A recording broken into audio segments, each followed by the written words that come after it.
পছন্দের কোনো জিনিস যখন অনেক দিন পর খুঁজে পাই তখন মনে হয় যে সোনার হরিণ পেয়েছি। হ্যালো এভরিওয়ান, আসসালামু আলাইকুম। আশা করি সবাই ভালো আছে। প্রতিদিনের মতনই ফজরের নামাজ পড়ে আমার ছেলেকে মাদ্রাসায় দিয়ে আমি একটু হাঁটাহাঁটি করি, তারপরে বাসায় আসি। তো রাস্তার পাশ দিয়ে হেঁটে আসার সময় একটা চাচা দেখলাম ক্ষেতের মধ্যে মিষ্টি কুমড়া কাটতেছিল। তা আমি বললাম বিক্রির জন্য কাটতেছেন? চাচা বলল হ্যাঁ, আপনি নিবেন? আমি বললাম নিব। তো উনি আমাকে 60 টাকা বললো।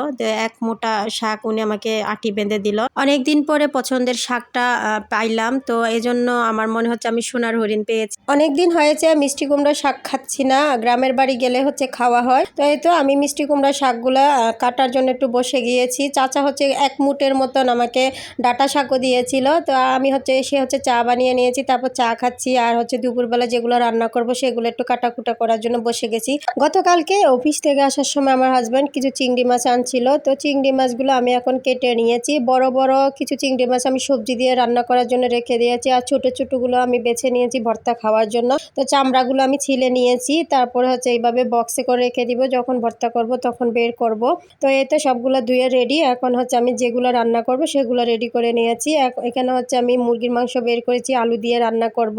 আর কিছু চিংড়ি মাছ নিয়েছি, মিষ্টি কুমড়ার পাতা দিয়ে হচ্ছে ভর্তা করব, আর মিষ্টি কুমড়ার শাক ভাজি করব, শুধু বেশি করে পেঁয়াজ রসুন দিয়ে। অনেকে এই মিষ্টি কুমড়া শাকটা পছন্দ করে না, কেন জানি না, তবে আমাদের চট্টগ্রামের মানুষের খুবই পছন্দ মিষ্টি কুমড়া শাকটা। আপনারা কে কে পছন্দ করেন মিষ্টি কুমড়া শাক একটু কমেন্ট করে জানিয়ে দিবেন। আর এখন আমি কুমড়ো পাতা দিয়ে চিংড়ি মাছের ভর্তা করার জন্য কড়াইতে 2 টেবিল চামচ সরিষার তেল দিয়ে চিংড়ি মাছগুলো ভেজে নিয়েছি। তারপরে 4-5 কোয়া রসুন এবং 4-5টা কাঁচামরিচ দিয়ে ভেজে তারপরে একটা বাটিতে তুলে নিয়েছি। এখন ওই কড়াইতে আমি কুমড়ো পাতাগুলো দিয়ে দিলাম, পরিমাণ মতো লবণ দিলাম এবং হলুদের গুঁড়া দিলাম অল্প একটু, সুন্দর একটা কালারের জন্য 1 কাপের মতো পানি দিয়ে ভালো করে আমি কুমড়ো পাতাগুলো ঢেকে সিদ্ধ করে নিয়েছি। তো এই তো পানিগুলো যখন একদম শুকিয়ে গেছে তখন আমি ভেজে রাখা চিংড়ি মাছ, কাঁচামরিচ, রসুন এবং 2টা বড় বড় সাইজের পেঁয়াজ কুচি দিয়ে আবার একটু সরিষার তেল দিয়ে ভেজে নিয়েছি। এখন একটা বাটিতে তুলে রাখবো ঠান্ডা হওয়া পর্যন্ত। আর অন্য চুলায় আমি পেঁয়াজ রসুন হালকা ভেজে তারপর শাকগুলো দিয়েছি। ঢাকনা দিয়ে কিছুক্ষণ রেখে দেওয়ার পরে এই তো শাকগুলো একদম মজে গেছে। এখন হচ্ছে ভালো করে নেড়ে চেড়ে হচ্ছে আমি লবণটা দেখে